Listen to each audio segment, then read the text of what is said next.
কেলটু, তুই পড়া পারিসনি, কান ধরে দাঁড়া। স্যার, কান ধরে দাঁড়ানোর আগে আমার একটু কথা ছিল। কি কথা বল? বলছি স্যার, গত 2 বছর ধরে আমার পেছনে যারা লাগছে তাদের শরীর কিন্তু ভালো যাচ্ছে না। কি বললি? তোর পেছনে কেন লাগবো? তুই পড়া পারিসনি তাই কান ধরে দাঁড়াতে বলেছি। স্যার, কেলটুর কথাটা শুনুন স্যার, কেলটু যা বলছে আপনার ভালোর জন্য বলছে। আমার ভালোর জন্যে? ঠিক আছে, বল। স্যার, আমি তো কান ধরতে রাজি আছি, কিন্তু স্যার আপনার ক্ষতি হোক আমি চাই না। তাই কান ধরে দাঁড়ানোর আগে আপনাকে কিছু কথা বলতে চাই। ঠিক আছে, বল। স্যার, গত 1.5 বছর আগে বুলা স্যার আমাকে কান ধরে দাঁড় করিয়েছিল। স্যারের কথা অনুযায়ী আমি দাঁড়ালাম, কিন্তু তারপর দিনে হঠাৎ শুনি বুলা স্যারের বুকে ব্যথা। তারপর শুনলাম বুলা স্যার হার্ট অ্যাটাক করে মারা গেছে। 1 বছর আগে রাজু স্যার ওরকম কান ধরে দাঁড় করিয়েছিল। হ্যাঁ, তারপর? আমি তো প্রথমে ব্যাপারটা বুঝে উঠতে পারিনি, বুলা স্যারের ব্যাপারটা।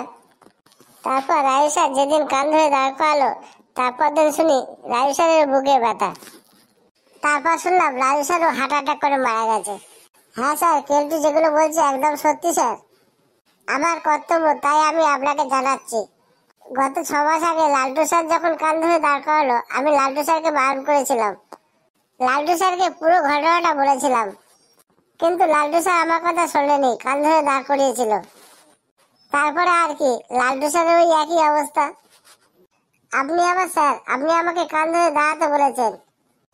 গুরুজনের কথা রাখা আমার কর্তব্য, কিন্তু গুরুজনকে রক্ষা করা আমার কর্তব্য।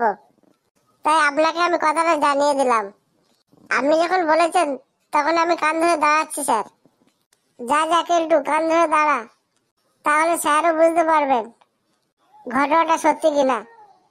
ঠিক আছে স্যার, তাহলে আমি কান ধরে দাঁড়াচ্ছি। দাঁড়া দাঁড়া কেলটু, তোর কান ধরে দাঁড়াতে হবে না, তুই বস।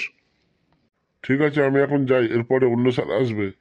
বুঝলি কেলটু, ভোলা মাস্টার ভেবেছিল কেলটুকে কান ধরে দাঁড়িয়ে সাজা দেবে, কিন্তু কেলটু এত সহজে কান ধরে দাঁড়ানোর ছেলে নয়। কেলটু কান ধরে না দাঁড়ানোর জন্য যত ধরনের মারার কথা সব বলতে পারে।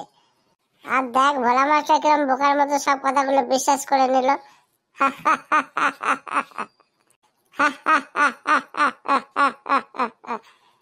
কেলটুকে কান ধরে দাঁড় করাবে এমন মাস্টার এখনো তৈরি হয়নি।